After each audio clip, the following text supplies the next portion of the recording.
Welcome to the magical world of video games, where the future is now and innovation is a way of life. In their noble quest for heightened immersion and interaction, game developers have made huge strides in their chosen industry, implementing ideas aimed at completely changing how we play our video games. Not all of them were as successful as their progenitors had dreamed, but many went on to irreversibly change the gaming world forever. We here at TripleJump welcome innovation. After all, without innovation in gaming, we'd all still be playing Pong, and there are only so many YouTube videos you can make about Pong before you start running out of content. As such, we're using this video to celebrate those times when somebody invented something special, and that something special moved the industry forward in such a way that it never looked back. For progress! I'm Ben from TripleJump, and here are the 10 most important technical innovations in gaming. Number 10. The analog stick.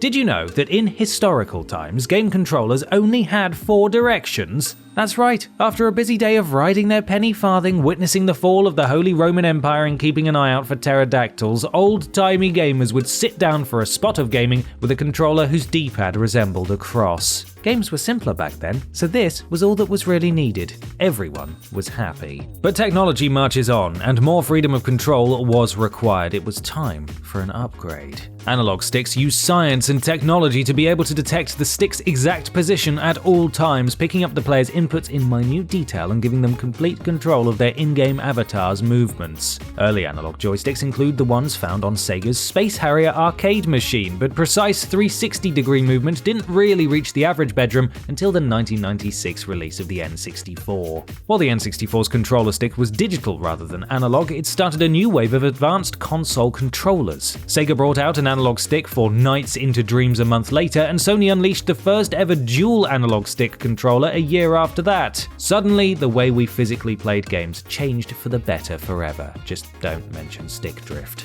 Number 9. Achievements and trophies. Why do we play games? The fun, the spectacle, the escapism, the social aspect, to fill our gaming profile with little trophy badges awarded for whimsical in-game tasks while increasing an arbitrary score that barely anyone will pay attention to? It's the last one, isn't it? We see you. The idea of games offering rewards for meeting parameters outside of the main goal has been around for decades. 1990 Amiga puzzler eMotion was one of the first, congratulating players on completing a level without rotating right, for example, but it wasn't alone in offering secret bonuses just for the sake of it. The concept as we know it today was birthed by Microsoft with the launch of the Xbox 360. Their system implemented achievements across multiple games in a way that was easily accessible by the people you wanted to show off to, and it became a huge phenomenon. Nowadays, achievement and trophy hunting is a big deal, with games like PSN puzzler Slide becoming renowned for their easy platinum status. When implemented well, achievements can encourage you to play games in different ways and add hours of gameplay for your buck. They're just another extra meaty layer on the delicious lasagna that is video games. Do I get the meat metaphor? Achievement? No? Oh, thanks. Number 8. Motion controls. A polarizing video game concept that is heavily associated with Nintendo, but did you know that Sega really made the first strides towards motion-controlled gaming? Motion-controlled hydraulic cabinets, like that of 2D convertible sports car racing game Outrun, started the trend in arcades, but Sega were also the first to bring the technology into players' homes with their Mega Drive peripheral known as the Sega Activator. This ill-fated piece of gaming technology was placed on the floor and was supposed to read players' movements and interpret them into the game. Alas, it was labeled as unwieldy and inaccurate and faded into obscurity. It wasn't until 2006 that motion controls really took off. The Nintendo Wii's combination of remote and nunchuck ushered in a new era of accelerometer-powered gaming, and PlayStation Move and Xbox Kinect were soon to follow. Suddenly, players were encouraged to get up off their sofas and wave their arms and legs around to make their games work. Sometimes the motion controls were implemented well, and sometimes they barely worked at all, but here in the future, with the benefit of hindsight, I think we can all agree that motion controls are at their best when they're,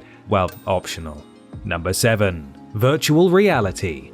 The concept of virtual reality has been around since the 50s, and the act of putting a thing up to your face and looking through it so that the subject dominates your entire field of view goes back even further. While early virtual reality technology was mainly used for things like medical training and flight simulation, the concept seemed like an ideal fit for video games. Once again, Sega were the first to give it a whirl in the early 90s, but poor insider response to their planned Sega VR unit for the Mega Drive meant that the project was canned before release. Nintendo actually got one on the shelves with the Virtual Boy in 1995, but that was a commercial failure due to factors including cost, portability, and health concerns. Understandably, investors and consumers went a bit cold on VR for a while after that, but then from 2016, the floodgates suddenly opened with the HTC Vive, Oculus Rift, PSVR, and more all making it into people's homes and, actually working. With technology marching on, the dream of actually being able to live in your favorite video game worlds is surely just around the corner, and I don't know whether to be excited or terrified by that prospect. I suppose it all depends on what game you're playing. Number 6. Online gaming. It's great to play games with friends, but sometimes those friends aren't allowed over that night because they haven't done their homework. You see, friends are unreliable and will let you down, but the internet won't. The internet will never let you down. Well, unless the internet itself is down, but that's not the point. Online gaming allows us to play multiplayer titles with friends and strangers from around the world and brings players together in perfect harmony. Perfect name-calling, mother-insulting harmony. Online gaming has been around since 1980 with MUDs or text-based multi-user dungeons, but it really started to pick up in the mid to late 90s when the internet became more readily available. Ultima Online, StarCraft, and Counter-Strike are some examples of big-name online PC games from the era, and consoles weren't far behind. While Nintendo initially dabbled in online console gaming with the Japan-only Famicom modem, it was Sega's Dreamcast that really embraced the idea for the first time by including an inbuilt modular modem. Sega fans whiled away hours on the likes of Phantasy Star Online and Quake 3 Arena, and then Microsoft came along with the Xbox in 2001, debuting Xbox Live and revolutionizing gaming forever. A headset, party chat, and a copy of Halo 2, and gamers needed never feel lonely again. Beautiful when you think about it.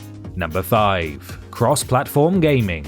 Despite its world-changing legacy, online multiplayer gaming wasn't perfect, and one issue that many thought would never change was the lack of cross-platform play. Picture the scene. It's 2010 and you have an Xbox 360. Your PS3-owning friend is boasting about how great he is at Modern Warfare and totally reckons he could wipe the floor with you. You have other ideas, but alas, you're unable to prove your superiority as Xbox and PlayStation players just cannot play online together. With Microsoft and Sony being bitter business rivals, this is unlikely to ever change, right? Well, if you've been paying attention, you might have noticed that back in 2001, Capcom vs SNK 2 was playable online across PS2 and Dreamcast in Japan, and Final Fantasy XI allowed Windows and PS2 players to play together in 2002. Not so out of the question now, is it? It took a while, but the current generation of online gamers are living in a world where PC, Xbox, PlayStation, and Nintendo are joined in jubilant cross-platform togetherness and harmony, with the likes of Fortnite, Rocket League, and Minecraft leading the way. So, with 2022's Modern Warfare 2 a cross-platform title, it's time to find that PlayStation-owning friend and show him who's boss once and for all. Let us know how it goes, okay? Number 4. Digital distribution. The gaming equivalent of cutting out the middleman, digital distribution is here to stay and is quickly changing the face of gaming forever. Another innovation that's been around since the 80s but didn't really take off until more recent technological advances allowed it to, digital distribution is your opportunity to acquire a brand new game to play without even getting out of your chair. Identifying early attempts at digital distribution on consoles causes us to bring up Sega once again, who tried their hand at delivering content to consoles via projects like Sega MegaNet and the Sega Channel in the early 90s. Earlier still, 80s Atari 2600 owners could rent games through their phone line using a specialized cartridge. Such experiments are a thing of the past, and stable, versatile, secure online content shops that allow you to download games to your heart's content are now commonplace, with only your wallet and hard drive size limiting what you can access. If you like the idea of buying a game at the click of a button, don't miss having a shelf full of boxed games, and are comfortable with being complicit in gradually killing the high street, Valve, Microsoft, Sony, Nintendo, and more totally have you covered. Number 3. Handheld gaming.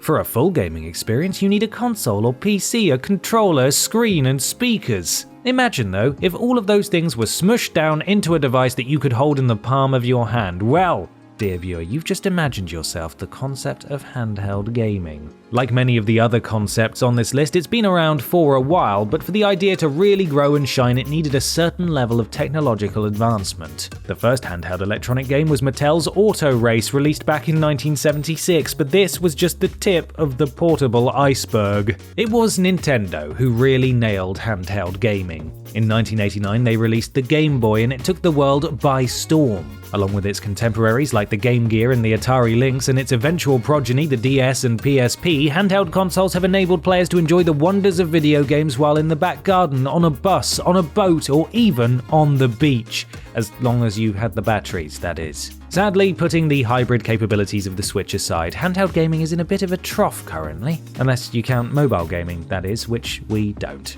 Number 2.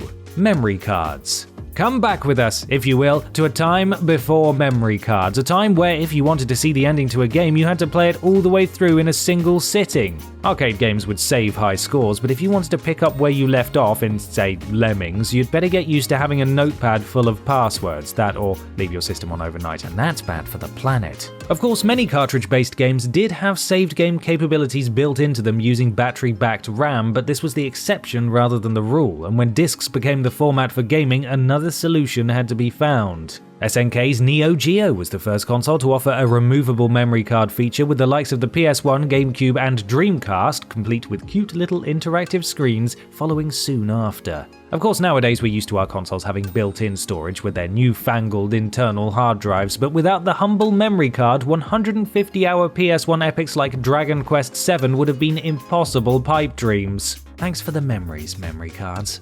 Number 1. 3D graphics. Polygon.